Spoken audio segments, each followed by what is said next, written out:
안녕하세요. 저는 이제 곧 33살이 되는 예비 신부입니다. 결혼이라는 게 별거 아니라고 생각했는데 정말 일륜지 대사가 맞더라고요. 준비할 게 왜 이렇게 많고 알아봐야 할 것도 많고 모시는 손님들까지 고려해야 하는 일이다 보니 아직 3개월이 넘게 남은 결혼식 때문에 벌써부터 정신이 없습니다. 주변 친구들의 이야기를 들어보니 이제 거의 다 끝나고 저만 준비하면 된다고 하긴 하던데 그렇게 될는지는 지켜봐야겠네요. 그나마 다행인 것은 예물 예단 없이 반반 하는 결혼이라 덜 준비하는 거라고 들어서 그건 정말 다행인 것 같습니다. 시부모님께서도 너무 좋은 분들이라 헐에 허식 없이 너희가 준비해 할 수 있을 만큼만 해서 시작해보라고 하시면서 크게 말씀이 없으신데 그것도 복받은 거라고 하더라고요. 정말 유하고 좋으신 분들이시거든요. 남자친구와 만날 때도 그런 부분이 너무 마음에 들어 만났고 3년 동안 연애하면서 한 번도 실망한 적이 없었기에 결혼까지 결심하기도 했고요. 사실 저희 엄마 직업을 듣고 한 번에 흔들림 없이 아무렇지 않게 받아들이는 모습이 가장 마음에 들기도 했고요. 소개팅 자리에 나와 집안 배경부터 재는 남자들을 너무 많이 봐왔던지라 오히려 신선했다고 해야 할까요? 저희 엄마는 20년 넘게 가사 도우미 일을 하시면서 저를 키우셨거든요. 저희 아빠가 제가 12살이 되던 해에 간단한 치료를 받으러 가셨다가 지역에서 제법 큰 병원에서 의료사고로 돌아가시게 되면서 홀로 저를 키우셔야 했기에 슬퍼할 겨를도 없이 시작하신 일이셨습니다. 저를 부족함 없이 키우시기 위해 엄마의 손은 부르트지 않은 날이 없었죠. 저희 엄마는 아빠 돌아가시기 전부터 살림 왕이셨습니다. 친구들을 초대해 집에서 놀 때면 친구들은 너희 집은 왜 이렇게 깨끗해? 너희 집 꼭 잡지에 나오는 집 같아. 라며 신기해했고 엄마가 간식을 내어주시면 영화에서 나오는 간식 같아. 너무 예쁘고 맛있어. 라며 좋아하면서 학교가 끝나고 미연아, 너희 집에 가서 놀면 안 돼? 하고 묻는 날이 많았습니다. 엄마는 언제든지 친구들이 오고 싶으면 데리고 오라고 하셨죠. 저는 또 어린 마음에 으스대는 기분도 있고 심심하지 않으니 친구들이 오는 게 좋았습니다. 딱히 장난감이 많진 않았지만 엄마는 어디선가 뚝딱 만들기를 할 수 있는 재료들을 주시며 이걸로 이렇게 만들면 좋겠지 라면서 친구들이 뭔가 하나씩 만들어 갈 수 있게도 해주셨기에 친구들은 더 좋아했습니다. 솜씨가 좋으신 엄마가 시범을 보여주시면 친구들과 저는 열심히 따라 만들었습니다. 어떤 날은 파티 모자를 만들기도 하고 어떤 날은 풍선의 얼굴을 꾸미기도 하고 어떤 날은 가면을 만들기도 하고 어떤 날은 종이 인형을 만들었으니까요. 만들기를 해서 집으로 가져가면 친구들 어머니들도 좋아하셨는지 다음날 학교에 친구들이 작은 과자나 사탕들을 가져다 주며 우리 엄마가 어제 너무 잘 놀았다고 전해달래 라고 하기도 했습니다. 그렇게 저희 엄마는 만점 중에 만점인 엄마셨죠. 하지만 아빠가 갑자기 세상을 떠난 후 엄마는 제 곁에만 계실 수는 없으셨습니다. 처음에는 병원을 상대로 싸우시느라 이리저리 바쁘셨습니다. 그런 엄마를 위해 제가 할 수 있는 건 아무 일 없이 집에 잘 있는 것뿐이었습니다. 이모와 외할머니가 번갈아 오셔서 저를 봐주셨지만 해가 져서야 돌아오시는 엄마는 지친 얼굴이셨습니다. 그러던 어느 날 집에 오신 엄마는 외할머니를 붙들고 아무리 내가 알아보고 여기저기 다니면서 해도 이길 수가 없어. 미연이 아빠가 그렇게 억울하게 죽었는데 돈 몇 푼만 내어주면 그 사람들은 아무렇지 않게 없던 일인 것처럼 병원 문 열고 진료하고 다 해. 우리 미연이 아빠만 사라진 거야. 라면서 우시는 모습을 보고 저는 결심했습니다. 그런 사람들을 제대로 벌받게 할 수 있는 사람이 되겠다고요. 어린 저였지만 그러려면 공부를 열심히 해야 한다는 것을 알겠더라고요. 그래서 그날부터 더 열심히 공부했습니다. 다행인 건지 그때까지도 성적은 좋은 편이었거든요. 한 번 본 걸 잘 잊지 않는 편이기도 하고 시험 볼 때 집중력도 좋은 편이었던 것 같습니다. 그래서 공부가 적성에 맞기도 했고요. 엄마가 더 이상 울지 않게 하고 싶기도 했죠. 또 공부한 만큼 성적이 나오는 것도 좋았습니다. 그러다 중학교 때 학부모님들이 오셔서 직업 소개를 해주시는 시간이 있었는데 한 어머님이 변호사라고 하시더라고요. 그 직업을 소개해 주시면서 억울한 사람들을 법적으로 대변하는 직업, 이라고 하시는 말씀에 그 순간부터 저의 장래 희망은 변호사였습니다. 무조건 변호사가 돼야겠다고 생각했죠.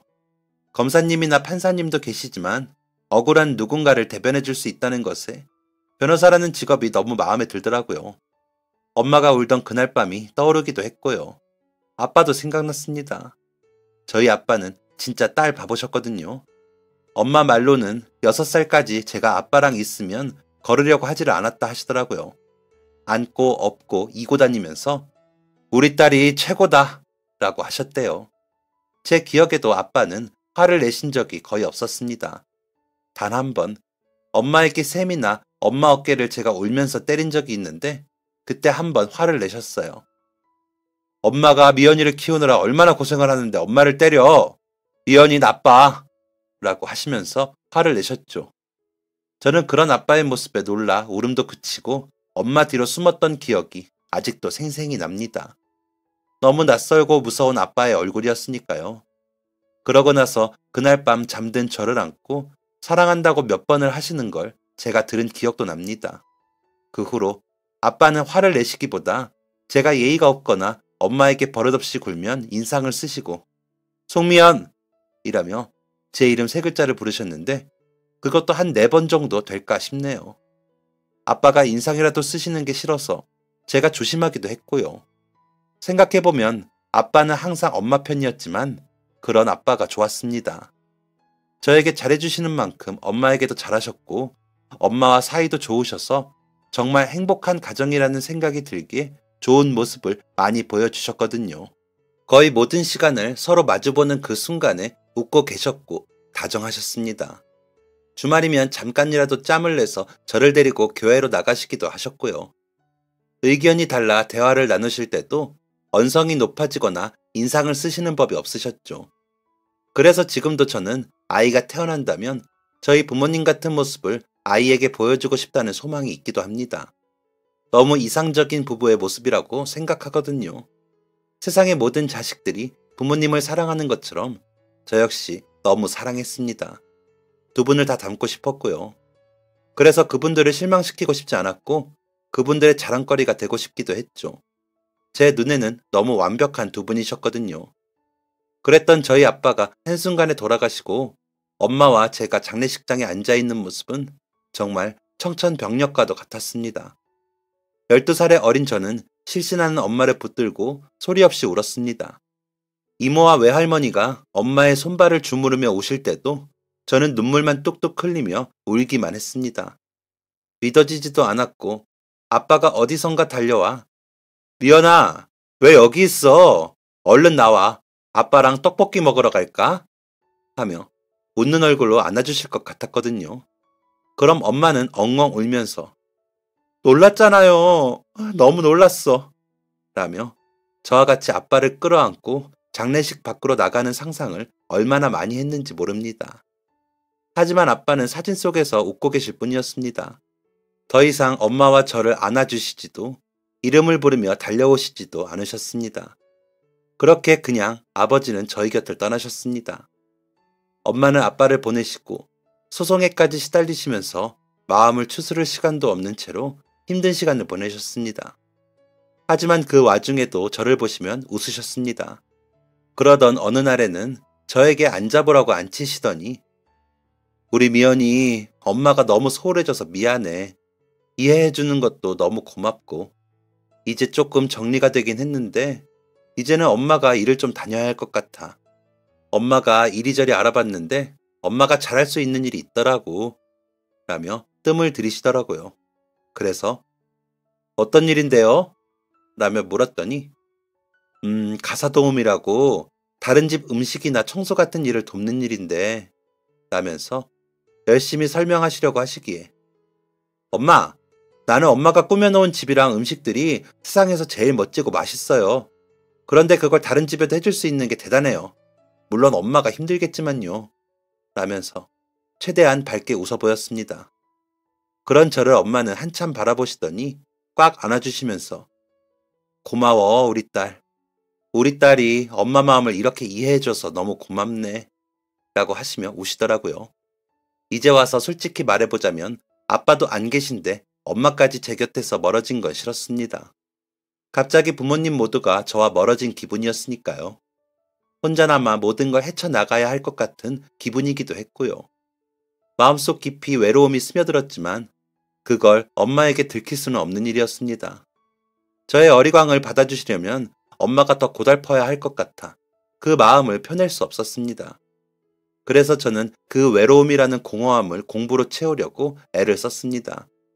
엄마는 일을 하시면서도 제 밥이나 간식, 집안 청소를 전처럼 해두셨습니다.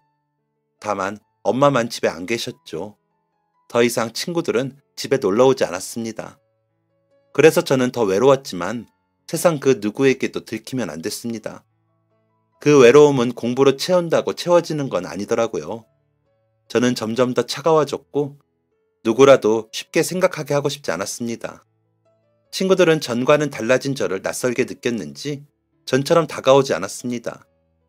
저는 책을 보고 영화를 보며 친구들과 어울리던 시간을 대신했고 나머지 시간은 공부를 했습니다. 중학교에 입학하면서 본 반편성고사에서부터 전교 1등을 한 저는 마지막 졸업시험까지 전교 1등을 유지했습니다.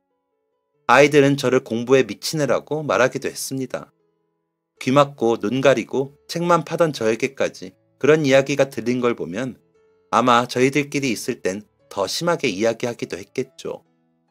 중2 겨울방학이 다가올 때쯤 같은 반 남자아이가 저에게 다가와 시비를 걸었습니다. 야, 너 그렇게 깐깐하고 도도하게 굴더니 너희 엄마 가정부라며? 뭐 그렇게 공부하면 너희 엄마 가정부인 게 좀 만회가 되냐? 친구도 하나 없는 게 잘난 척은. 이라고 하면서 비아냥거리더군요. 일부러 저를 망신주고 싶었겠죠. 저한테 좋아한다고 몇 번 쪽지를 보냈던 애이기도 했는데 제가 답도 안 하고 모르는 척 했더니 오기가 나기도 했는지 잔뜩 약이 오른 말투로 큰 소리로 공격적인 태도를 취하더라고요. 그 아이의 말을 듣고 다른 아이들이 웅성거리며 저와 그 아이를 주목하는 게 느껴졌습니다. 그 아이들 모두 어차피 뒤돌아 쑥덕거릴 것을 알았지만 그럼에도 거기서 물러서고 싶지 않았습니다. 우리 엄마가 가사 도우미이신 거랑 내가 열심히 공부하는 거랑 무슨 상관이니? 나는 우리 엄마가 대통령이어도 공부 열심히 할 건데? 그러는 너는 부모님이 무슨 일 하시는지 모르겠지만 그래서 열심히 안 하니? 먹고 살만해서? 나중에 부모님 안 계시면 넌 어쩌려고? 남의 일에 신경 쓰지 말고 너 일이나 잘해. 친구 없어도 난 우리 엄마랑 충분히 행복하거든. 이라며 돌아섰습니다. 그러자 웅성거리며 집중하던 아이들도 뿔뿔이 흩어지더군요. 저는 아무렇지 않은 척 뒤돌아 자리에 앉았지만 속으로는 엄청 분했습니다. 더 쏴붙이고 화를 내고 싶었지만 그렇게 제 에너지를 소모하고 싶지 않아 애써 저를 진정시켰죠. 그리고 그날 학교 후 집으로 가고 있는데 저희 집에 제법 많이 놀러오던 한 친구가 제 앞을 가로막더라고요. 미연아, 너는 지금 행복해? 라고 묻는 그 아이의 눈에는 약간 눈물이 보였습니다. 난 지금 충분해. 왜? 라고 묻자 다들 뒤에서 너 욕해. 공부만 잘하면 다냐고. 너 옛날엔 안 그랬잖아. 왜 이렇게 변했어? 너가 다른 애들 왕따 시키는 건 알지? 꼭 그렇게 하면서 공부해야 해? 라면서 울먹거리더라고요. 그때 그 친구의 눈을 보고 알았습니다. 저는 혼자가 아니라는 것을요. 저를 응원하는 친구가 있다는 것을 말이죠. 그런 친구를 외면하고 외로움이라는 이름의 벽을 친 것은 저라는 것을요. 미안하다는 생각이 들더라고요. 미안, 오해가 있었던 것 같은데 공부 때문에 너희와 멀어진 것은 아니야. 그냥 내 마음의 문제야. 그냥 지금은 그러고 싶기도 하고 속상하게 했다면 미안. 그런데 나쁜 뜻으로 그러는 거 아니야. 이기적으로 굴어서 미안해. 그냥 원하는 게 전보다 더 뚜렷해진 거지. 누가 싫고 무시하고 그런 거 아니야. 그것만 좀 알아줘. 라면서 다시 집으로 향했습니다. 친구는 그날부터 학교 후에 저를 기다렸다가 같이 걷기 시작했습니다. 그냥 아무 말도 없이 제 곁에서 걷더라고요.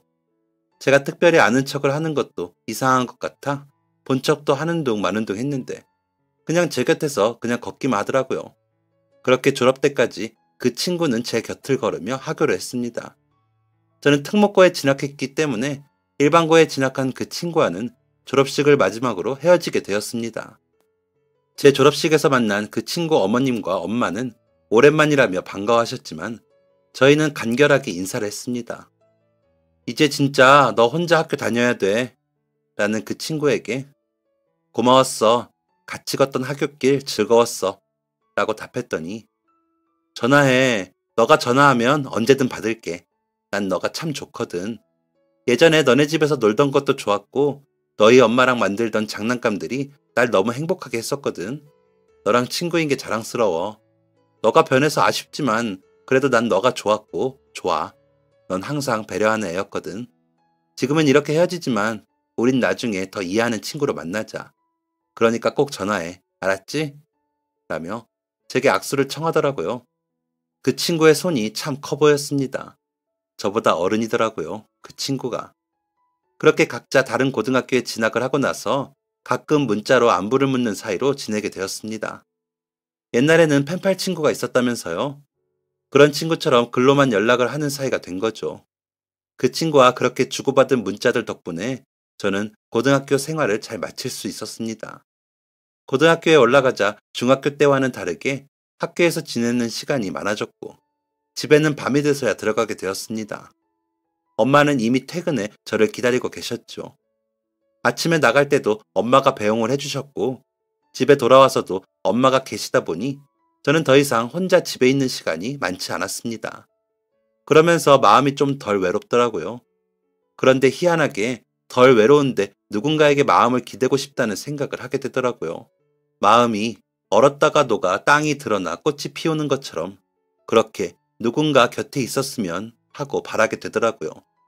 물론 엄마가 항상 친절하고 따뜻하게 대해주시고 제 이야기도 잘 들어주셨지만 친구라는 존재는 또 다르더라고요. 하지만 공부할 시간을 뺏길 여유는 없다 보니 그 친구에게 안부 문자라도 보내면 그 마음이 어느 정도 채워져서 공부에 더 잘 집중할 수 있더라고요. 별거 아닌 내용에도 그 친구는 항상 대답을 해줬고 그 답은 저를 따뜻하게 만들어줬습니다.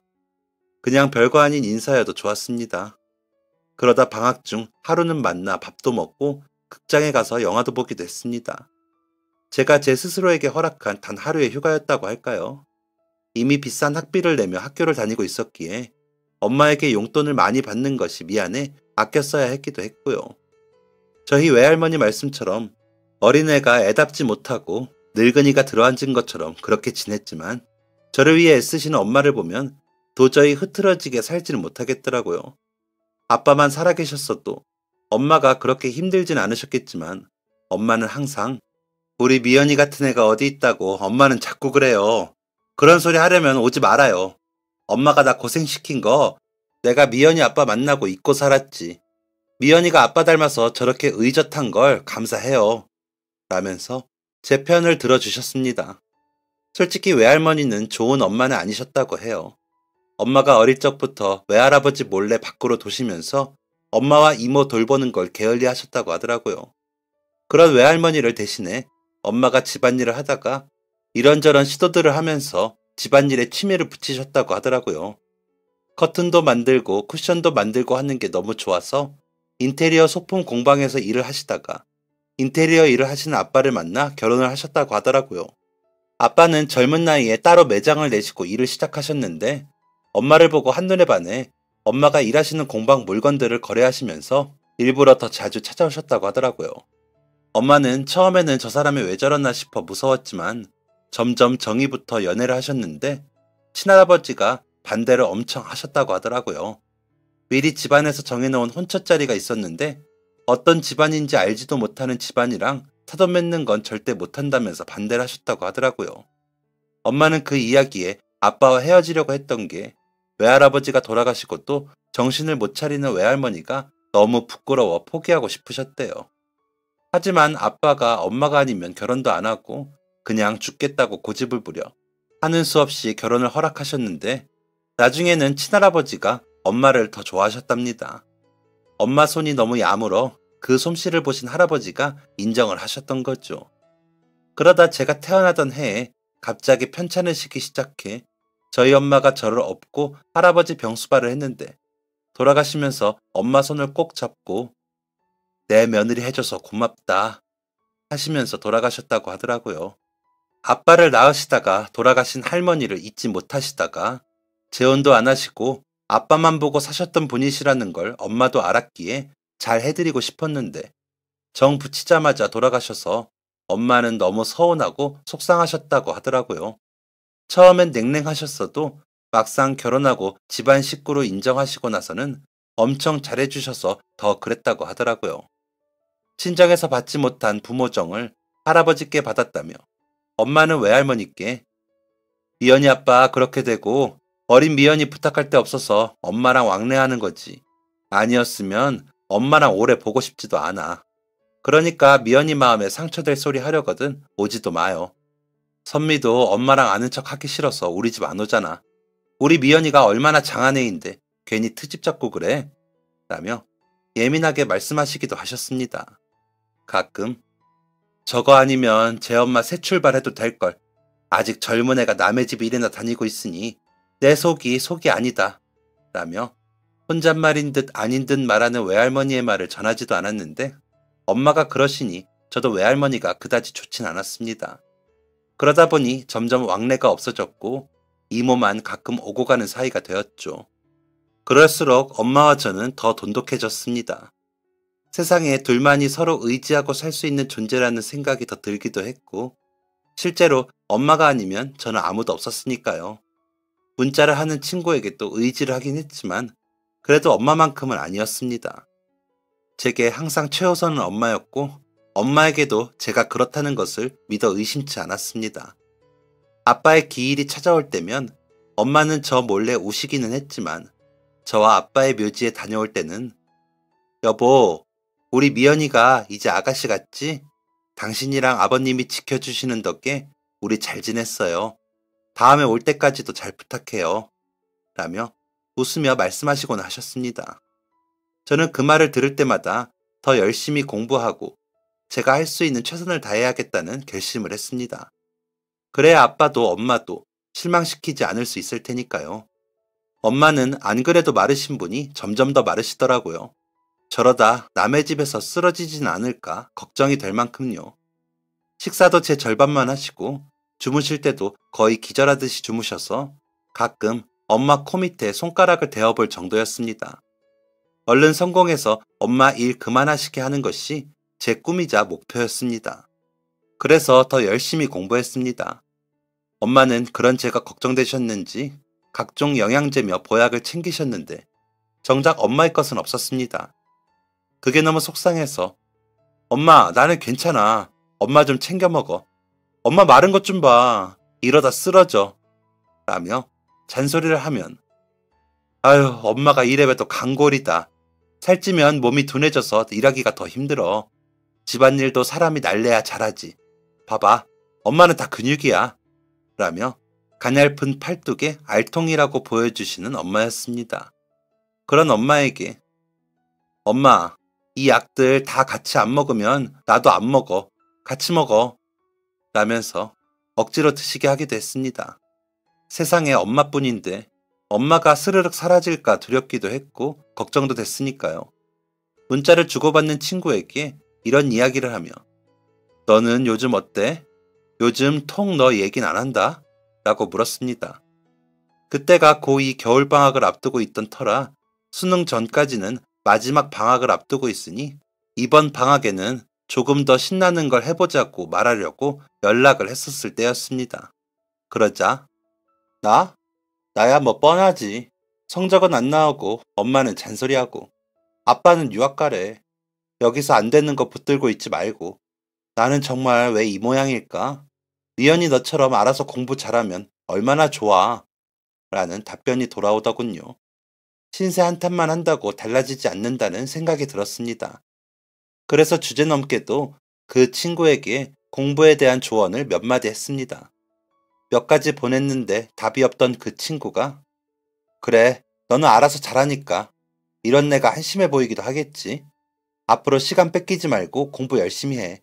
나는 나대로 돌파구를 찾아볼게. 잘 지내. 라고 답장이 오더군요. 머리가 띵했습니다. 유일하게 믿고 의지하던 친구가 그렇게 일방적으로 단절을 선언하다니 충격적이더라고요. 하지만 괜한 자존심에 그 친구에게 답장을 하지 못했습니다. 그 친구와 매일 붙어 다니던 것도 아니고 어차피 학교도 다르니 그만이라고 생각했습니다. 그렇게 방학은 시작되었고 보충 수업에 학원 수업에 정신없이 시간을 보내고 있는데 엄마가 송이 캐나다 간다며? 송이 엄마랑 마트에서 만났는데 그러더라. 송이가 간다고 했대. 라고 알려주시더라고요. 엄마의 말씀을 듣는 순간 이 친구에게 내 진심을 전할 수 있는 시간이 얼마 남지 않았다는 생각에 방으로 가 전화를 걸었습니다. 오래도록 신호음이 울렸지만 친구는 전화를 받지 않더군요. 그래서 문자로 엄마한테 들었어. 캐나다 간다고. 혹시 그때 내가 마음 상하게 했다면 미안해. 난 도움이 되고 싶은 마음이었는데 너무 내 생각만 했나 봐. 라고 보냈습니다. 그날 밤에는 답장이 오지 않더군요. 아침에 일어나 확인을 해보니 새벽에 보낸 문자가 있었습니다. 응, 너는 항상 너 생각만 해. 나는 그때 유학 갈지도 모른다는 나의 말에 너가 조금이라도 아쉬워하거나 섭섭해 해주길 바랐어. 그런데 너는 내 학습법에 대한 잘못만 이야기하더라. 그런 게 무슨 친구니? 생각해보니까 너가 필요할 때만 연락하는 그냥 사람이더라고, 내가. 이번엔 내가 충고 하나 할게. 너는 그러다간 평생 친구 하나 만들지 못하고 외롭게 살 거야. 그런 애가 무슨 어려운 사람을 돕는 변호사를 하니? 공부만 잘했지 주변을 둘러보고 공감도 못하는데 돈만 밝히는 냉정한 변호사면 모를까? 이런 이야기도 이제 끝이다. 어쨌거나 널 좋아하고 너와의 추억을 아름답게 생각했어. 이제는 아니지만 잘 있어. 라는 장문의 문자를 천천히 읽고 또 읽었습니다. 그러다 눈물이 나더라고요. 엄마처럼 법이 어렵고 혼자서 힘들게 법으로 싸워야 하는 사람들을 대변하기 위해 변호사가 되려고 열심히 공부만 했는데 친구의 문자를 보다 보니 제가 너무 목표만 보고 나아가느라 정작 가까운 사람들에게 상처를 줄 수 있다는 것을 처음으로 생각하게 되었습니다. 그리고는 그간 학교에서나 학원에서 주변 아이들에게 어떻게 대했는지 돌아보게 되더라고요. 엄마에게는 그러지 않았지만 선생님들을 비롯한 모든 사람들에게 제대로 눈길도 주지 않고 고개를 숙인 채 책만 보고 있었더라고요. 정말 그런 제가 다른 사람의 아픔을 보살피며 그들을 대신해 싸울 수 있는 변호사가 될 수 있을지 갑자기 자신이 없어졌습니다. 토론 대회에 나가서도 상대방의 의견에 허점을 발견하고 공격하고 반박할 줄만 알았지 공감하고 수긍하는 일은 하지 않았고요. 그러면서도 믿고 의지하던 친구에게 그런 이야기를 듣고 나서야 제가 어떤 사람인지 알았다는 게 한심하게 느껴졌습니다. 그래서 제 자신에게 질문을 많이 던지는 겨울방학을 보내게 되었습니다. 책도 많이 읽고 영화도 많이 보고 육교 위에 서서 하늘도 올려다보는 시간도 가져보면서 제가 정말 잘할 수 있는 일이 뭘지 목표에 수정 없이 가도 되는 건지 끊임없이 묻고 또 물었습니다. 그런 제 표정이 아무래도 좋을 리가 없었겠죠. 엄마는 그런 저를 걱정하시면서 이연아 왜 그래? 무슨 일 있어? 라고 물으시더라고요. 손이 온통 다 부르트게 일만 하시는 엄마가 제 표정 좀 안 좋다고 걱정하시는 걸 보니 제가 더 한심하고 이기적이게 느껴졌습니다. 참으려고 했는데 저도 모르게 눈물이나 엉엉 울었습니다. 그리고는 엄마에게 그간의 일을 말했습니다. 송이 말이 맞더라고. 난 너무 이기적이야. 엄마가 이렇게 힘들게 일하는데 나는 방황하느라 걱정만 끼치고 나 너무 한심해. 라면서 우는 저를 엄마는 한동안 그냥 보고 계시더니 제 울음이 잦아들자 다 울었어? 엄마는 우리 미연이가 이런 고민하는 게 너무 반가운데 당연히 너 나이에 가져야 할 고민이지. 너의 미래인데 다른 사람을 위한 목표를 세우고 있었으니까 지금이라도 돌아볼 수 있다는 게 얼마나 다행이니. 엄마 나이가 돼서도 모르는 사람도 많은데 그런 고민은 1000번 만번 환영이야. 근데 친구가 없는 건 좀 그렇다. 그건 미연이 너도 좀 바꾸려고 해봐. 사람은 혼자 서는 것도 중요하지만 또 주변에 아무도 없으면 혼자서 할 수 있는 게 없어지거든. 엄마 친구 많은 거 알지? 라면서 웃으시더라고요. 저는 심각한데 엄마는 웃고 계시니 조금 야속하긴 했지만 조금 더 생각해보니 엄마가 하시는 말씀이 무슨 말씀인지 알겠더라고요. 그간에 읽었던 책이나 영화에서 보고 이해가 가지 않았던 장면들도 이해가 가기 시작하고요. 성장통, 제 마음의 성장통을 겪는 중이라는 걸 깨달았거든요. 그래서 친구에게 문자를 보냈습니다. 송이, 너가 있어서 많이 의지가 됐었어. 고마워. 그리고 너가 해준 충고는 내가 잘 새기고 달라지려고 해볼게. 너에게 달라진 내 모습을 보여주지 못해 미안하다. 캐나다 잘 다녀오고 너가 언제 어디서든 행복하길 바랄게. 미안하고 고마웠어. 라고요. 송이에게는 그 후로 답장이 오진 않았습니다. 하지만 저는 한층 마음이 가벼워졌습니다. 고3이 되고 나서 저는 여전히 열심히 공부를 했지만 전처럼 공부만 전투적으로 하진 않았습니다. 간간히 책도 보고 주말이면 영화도 보고 오곤 했습니다. 그러다 보니 자연스레 전교 1등에서는 밀려났지만 그래도 전교 3, 4등 정도로 상위권은 유지할 수 있었습니다. 학교 선생님들은 제 성적이 떨어지는 것을 안타까워하셨지만 제 표정이 밝아지고 주변 아이들과 전보다 소통하고 지내는 것을 보시고는 별 말씀은 안 하셨습니다. 담임 선생님은 2학기에 반장을 시켜주시기도 했습니다. 전 같으면 하지 않겠다고 사양했겠지만 그때는 선뜻 맡아서 했습니다. 그러다 보니 졸업여행에 갈 때에는 함께 어울리는 친구들 무리도 생기기도 했습니다. 저는 오랜 꿈이었던 법대에 진학하지 않고 심리학과에 진학했습니다. 사람의 심리와 관계에 대해 공부해보고 싶은 마음이 컸거든요. 저처럼 소통에 어려움을 겪는 사람을 돕고 싶다는 생각도 있었습니다. 그러기 위해서는 제 자신에 대해 가장 먼저 알아야 했고 가장 먼저 치유해야 했습니다. 그러다 보니 엄마의 상처가 보이고 엄마와 저의 문제점이 보이더군요. 무조건 덮어두고 아프지 않은 척 하는 게 제일 큰 문제였더라고요. 그러다 보니 문제 해결에 소극적일 수밖에 없었고요. 하지만 위태롭게 버티는 엄마에게 먼저 이런 이야기를 하는 것은 제게도 용기가 필요한 일이라 쉽게 꺼내진 못했습니다. 그렇게 저는 학교를 졸업하면서 괜찮은 기업의 심리지원센터에 취업을 하게 되었습니다. 저는 첫 월급을 받고 엄마께 엄마, 이제 일 그만둬. 나 이제 돈 벌잖아. 그동안 고생 많았어요. 라고 말씀드렸습니다. 이제는 엄마를 고생시키지 않아도 되겠다는 생각에 잔뜩 부풀어 이야기하는 제게 엄마는 너가 돈 버는데 왜 엄마가 일을 그만둬? 라며 되물으시더라고요. 그래서 엄마, 그동안 힘들게 가사 도우미 하면서 돈 벌어서 나 먹여 살렸잖아. 이제 내가 한다고. 엄마는 쉬어. 라며 말을 했는데 엄마는 이연아, 엄마가 일을 하는 건 생활의 문제도 있지만 엄마의 이상실현도 있어. 라고 하시더라고요. 이상실현? 엄마, 남의 집 일하는 게 이상실현이야? 라고 말을 해버린 저를 엄마는 생전 처음 보는 냉랭한 얼굴로 너는 엄마가 가사도우미여서 창피하니? 그래서 너가 가진 사회적 지위 뒤로 엄마를 숨기려는 거야? 라며 다시 물으시는데 머리를 쾅하니 맞은 것 같았습니다. 한 번도 엄마를 부끄럽다 여긴 적 없었고 엄마가 잘하시는 일이기에 행복하다고 말하시는 엄마의 말을 거짓으로 느껴본 적이 없는데 그 일을 제가 너무 가볍게 이야기했더라고요. 그래서 엄마 미안해. 그런 뜻 아니야. 알지? 라며 엄마를 안았습니다. 엄마가 나를 키우시느라 너무 고생하셔서 이제 그만 좀 쉬셔도 된다는 말을 내가 너무 못되게 말했다. 미안해요. 라며 말을 하는데 눈물이 났습니다. 그냥 단순하게 엄마가 힘드니 그 일을 하지 말라고 하면 엄마가 좋아할 거라고 생각했던 제 자신이 부끄러웠습니다. 이런 제 말실수로 엄마도 송이처럼 저에게 실망하실까봐 걱정도 됐고요.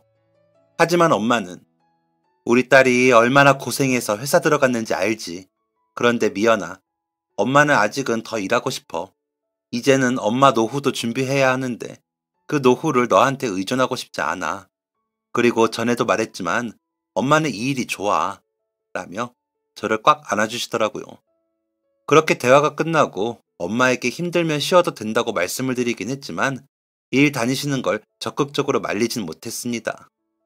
그저 엄마가 아프실까 걱정을 하며 영양제며 보약이며 챙겨드리고 건강검진 받으러 가는 것도 빼먹지 않게 챙길 따름이었죠.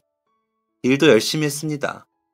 신흥 부서이다 보니 관심도 많았고 트집도 많이 잡히고 일도 많아 바빴지만 성과가 좋아 점점 더 인정받았고 진급도 빨리 되어 입사 6년 만에는 팀장으로 승진도 했습니다.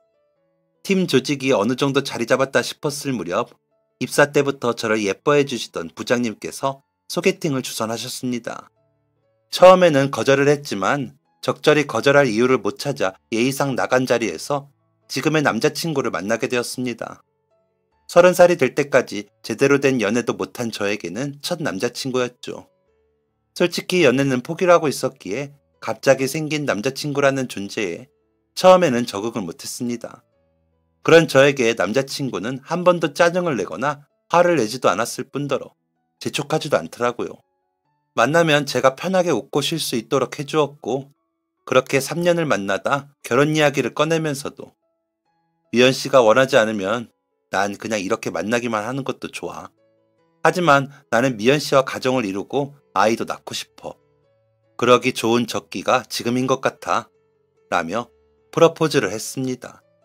웃고는 있지만 긴장하고 있는 그 사람의 마음이 느껴졌고, 저도 그 사람이라면 따뜻한 가정을 꾸릴 수 있는 사람이라는 생각에 단번에 그러자고 했습니다.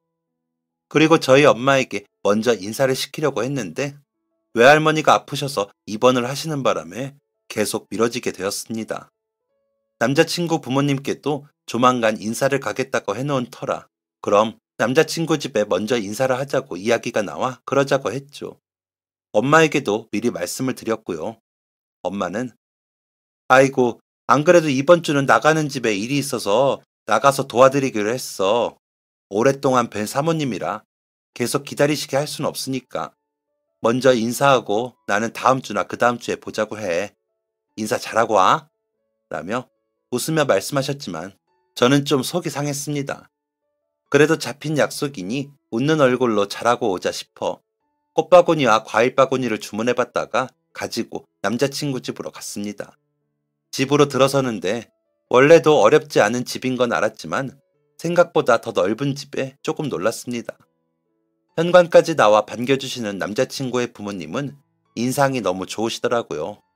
가져간 꽃바구니와 과일바구니를 남자친구가 내려놓으며 엄마 좋아하시는 과일이 많아요. 꽃도 예쁘죠? 라고 말하자 꽃보다 더 고운 사람이 와서 그런가? 꽃이 눈에 안 들어오네. 미연 씨 가고 나면 꽃이 보이려나? 라며 웃으셨습니다. 저도 예의 바르게 웃으며 감사합니다. 라고 인사를 하고 안내해 주시는 대로 따라가 식탁에 앉았다가 저는 깜짝 놀랐습니다. 저희 엄마가 그 집 주방에서 열심히 요리를 접시에 담고 계시더라고요. 엄마, 여기서 일했어? 라며 제가 엄마를 부르자 모두의 시선이 제게 몰리는 게 느껴졌습니다. 엄마도 저를 보고 놀라시며 미연아, 너가 인사 간다는 집이 라고 하시면서 눈이 동그래지시더라고요. 그래서 남자친구에게 동규씨, 우리 엄마셔. 우리 엄마 가사 도우미 일 하신다고 했죠? 그런데 동규씨 집에서 하시는 줄은 몰랐네. 라고 했습니다. 그러자 남자친구는 아, 그래. 미연씨 처음 봤을 때부터 왜 이렇게 낯이 있나 했더니 여사님이랑 닮아서였네요. 이제 어머님이라고 불러야겠어요. 라며 웃더라고요. 저는 거기까지라고 생각했습니다. 남자친구 부모님의 불편한 기색에 어색해진 분위기 속에 엄마의 손을 잡고 그 집을 나가면 된다고 말이죠. 하지만 어머님이 저희 엄마의 어깨에 손을 얹으시며 이봐, 내가 우리 여사님이랑 우리 집이 보통 인연이 아니라고 했죠? 내가 전부터 딸 좀 소개해달라고 그렇게 졸랐는데 딸 남자친구 있다고 하더니 우리 아들이네? 라면서 웃으시더라고요. 아버님도 이게 정말 보통 인연이 아닙니다. 아이쿠, 여사님 같은 사돈이면 저희가 너무 감사하죠. 라면서 웃으시더라고요. 그러더니 엄마와 저, 남자친구 부모님이 둘러앉아 첫 인사를 하게 되었습니다. 어색하고 쑥스러운 분위기에서 어른들도 결혼에 동의하시며 식은 언제가 좋은지, 어떻게 시작하는 게 좋은지 저희에게 의견을 물으시고 의견을 내시는 예비 상견례가 되었습니다. 그렇게 자리를 파하고 남은 설거지와 뒷정리까지 엄마가 마치시고는 남자친구 집을 나왔습니다. 남자친구 부모님은 그냥 가시라고 하셨는데 엄마가 제 일인데요 하고 가겠습니다. 대신 제가 후임을 구해야겠어요. 아무래도 사돈집이 될 사이이니 라면서 다 정리를 하고 나오시더라고요. 집으로 돌아와 엄마는 엄마 때문에 곤란했지? 그냥 모른 척하지 그랬어. 라며 속상해 하시기에. 엄마, 어차피 결혼하면 다 알게 될걸 뭐하러 숨겨. 엄마 직업인데. 남자친구한테도 다 말했었어. 라며 웃었습니다. 엄마는 그런 저를 보시고 그 집 사모님이랑 사장님 진짜 좋은 분들이야. 엄마가 그 집 거의 5년 정도 했어. 일주일에 2번. 그 아들도 사람 참 좋아. 안심은 되네. 아는 집이라. 라며 웃으시더라고요. 그래서 엄마가 좋은 사람이니까 그분들도 좋게 해주신 거야. 우리 엄마 안 봐도 뻔하지. 오늘도 봐. 끝까지 다 하고. 라면서 엄마를 꽉 안았습니다. 엄마는 그런 저를 다시 더 꽉 끌어안으시더니 엄마 부끄러워 안 해줘서 고마워. 그런데 이제 엄마가 일 그만둬야겠다. 엄마 그냥 반찬 가게나 할까? 라고 하시더라고요. 그래서 엄마 이제 그만 쉬어도 돼. 나 그동안 열심히 모아서 엄마 노후에 쓰실 돈이랑 나 시집갈 돈이랑 다 모았어. 앞으로도 벌 거고. 아기 낳으면 엄마가 키워줘. 그러니까 그때까지 좀 쉬어요. 라고 하자 엄마가 고개를 끄덕이시더라고요. 그렇게 엄마는 인수인계를 다 하시고 쉬시고 계십니다. 가끔 어머님과 만나 자수나 홈 인테리어에 쓰이는 소품들을 같이 만드신다고 하시더라고요. 두 분이서 전부터 그런 점이 잘 맞아 가끔 같이 어울리셨더라고요. 이제는 더 편하게 오고 가십니다. 덕분에 저와 남자친구는 결혼 준비하기도 더 수월했습니다. 감사한 일이죠. 그러면서도 그런 생각이 듭니다. 누구 하나라도 이 결혼을 탐탁치 않게 여겼다면 혹은 갑질이나 불성실한 태도로 좋지 못한 인연을 맺었다면 어떻게 됐을까 하는 생각을요. 그럼 아마 저희는 결혼을 못했겠죠. 정말 인연이라면 인연인가 싶다가도 어른들의 성실함과 훌륭하신 인성이 만들어낸 결혼이라는 생각에 더 열심히 행복한 가정을 꾸려보려고 합니다. 생각지도 못하게 뱃속에 작은 생명이 찾아오기도 했으니 아이도 잘 키워보겠습니다. 엄마와 어머님은 벌써부터 아기 옷 만드신다고 서두르시는데 성별을 알게 되면 만드시라고 했어요. 아마 사랑을 듬뿍 받는 아이가 될 것 같습니다. 하늘에 계신 아빠도 저희를 축복해 주실까요? 괜히 그리워 눈물이 나네요. 여러분들도 잘 살라고 해주시면 감사하겠습니다. 잘 살겠습니다. 지금까지 사연 들어주셔서 감사합니다. 사연이 재밌으셨다면 구독과 좋아요를 눌러주세요. 감사합니다. 안녕히 계세요.